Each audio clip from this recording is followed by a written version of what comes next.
Hey guys, welcome to Metal and Beer episode number 43.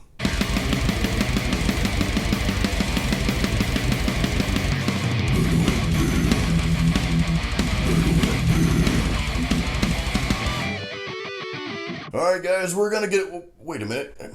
Get out of the way. You're always in my way.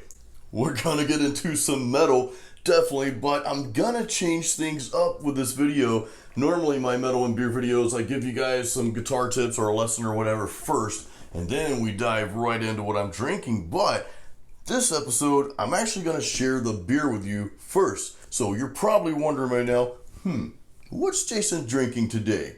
I'm so glad you asked. I'm drinking a beer from Shipyard Brewing Company, and it is called Island Time. It is a session IPA. I think you guys know I love IPA beers a lot.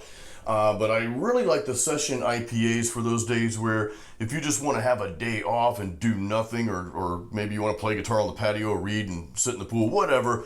This is one of those beers that's good to drink like all day. So that's why it's called session IPA. It rhymes with all day. I think there's like another all day IPA by Founders or something like that. But again, this is Shipyard.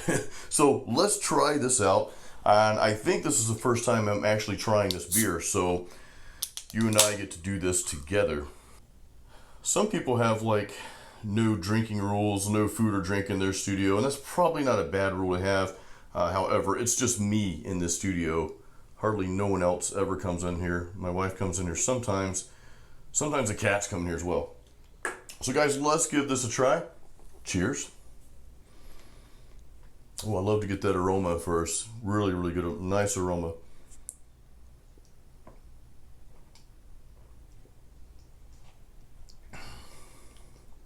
Man, that's pretty smooth. It definitely does not have the bite that normal IPAs would have. It's not quite as hoppy. It doesn't have that bitterness. Actually, it does have a little bit more bitterness than some of the other session IPAs. And again, this is a session IPA, Shipyard Brewing Company, Island Time. And again, the session IPAs aren't quite as hoppy. They're not quite as strong. They're meant to just be more mild and relaxing, that type of thing. So I always like to read like the little thing on the back of a can here. Find your Island Time with this fresh IPA made with Amarillo and Simcoe. I hope I pronounced that right. Simcoe hops. Gives your nose a bouquet of grapefruit and pine. I do have a scent of pine in there. And it's a mild sweetness and a smooth finish. Means this session beer will transport you, no matter where you are. Not sure where we're transporting to. I wonder if that was a typo. Anyway, guys, very, very good beer. Now, let's get to our metal lesson.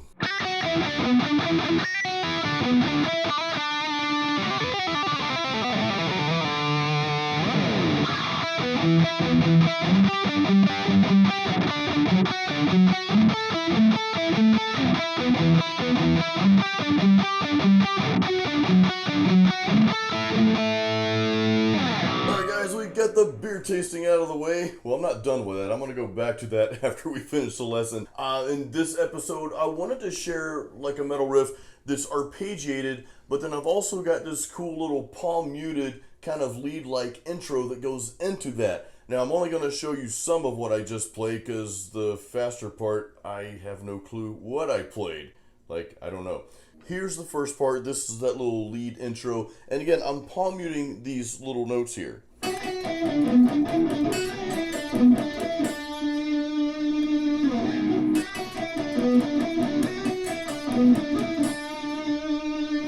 So all I'm doing is playing on, we are on what, the D, G, and B strings. I'm starting on that B string, and we're doing kind of like a little hammer on there from the, what fret is that? From the 7th to the 8th fret. So I'm going to play this slowly, and I'll put the tabs up here too.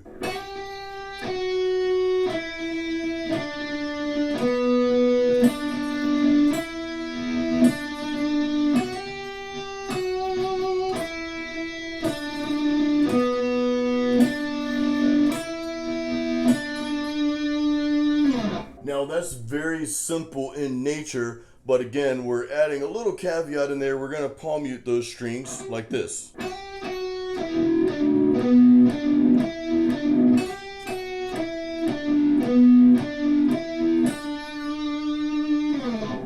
that's the intro piece. If you want to pause the video so you can read the tabs there, feel free to pause and just get that part down and then unpause, and then you'll be like right here where we're at right now, and that is here. All right, so here's the arpeggiated little rhythm section that I'm playing here. I'll play it through and then I'll slow it down and throw up the tablature for you.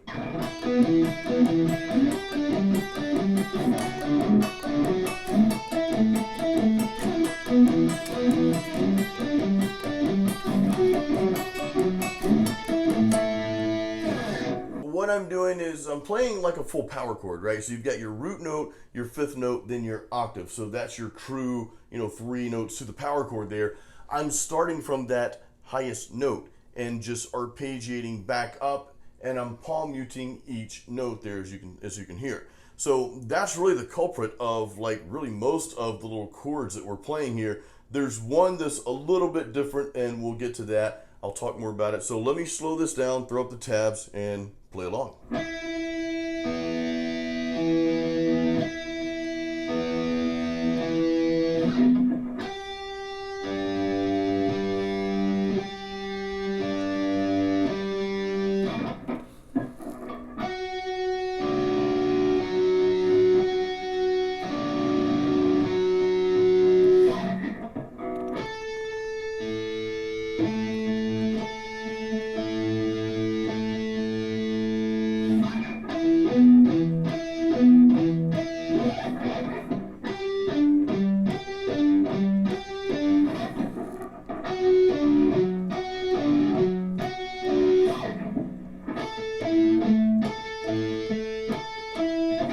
Now the one little chord that kind of throws you off a little bit, and this is one that you'll have to work on if you're not used to this finger configuration, is this one here.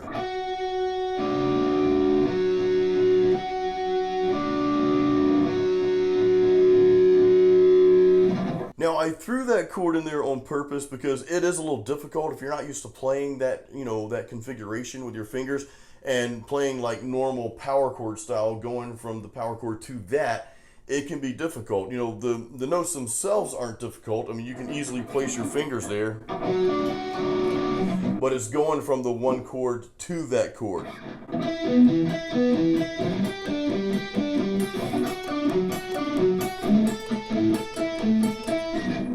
Going from a regular power chord to that kind of weird finger configuration, and then back to the regular, power chord style that you're playing. So guys, that's the lesson. I want you to practice that. And again, you can always pause the videos at these points and just study the tablature and look at what I'm doing and get that down. But now my challenge to you is I want you to come up with a similar riff, like arpeggiating like I did, because again, we're arpeggiating, we're kind of palm muting, gives it a little bit of a different break there. That would be like a cool bridge to a song, or maybe like an intro or outro or whatever. Just something cool to break it up, But I want you guys to take what you just learned, take what I'm giving you, and maybe play something similar somewhere else, or maybe apply some of the techniques to something maybe that you've been writing. So I kind of want you to just get creative with it, and let me know, comment in the video below, let me know how this lesson worked out for you. All right, guys, that wraps it up for this Metal and Beer episode. I think it was number 43. I'm glad I got that finger part right. Sometimes I screw that up. 43. Anyway, I hope you guys enjoyed the video. I really hope you got a lot out of it. Let me know what beer you're drinking today, and also let me know what you thought about the lesson there. I really hope that helped you. And again, I want you to try to come up with some cool patterns on your own, implementing some of these techniques. So guys, until the next video, as always, keep it metal.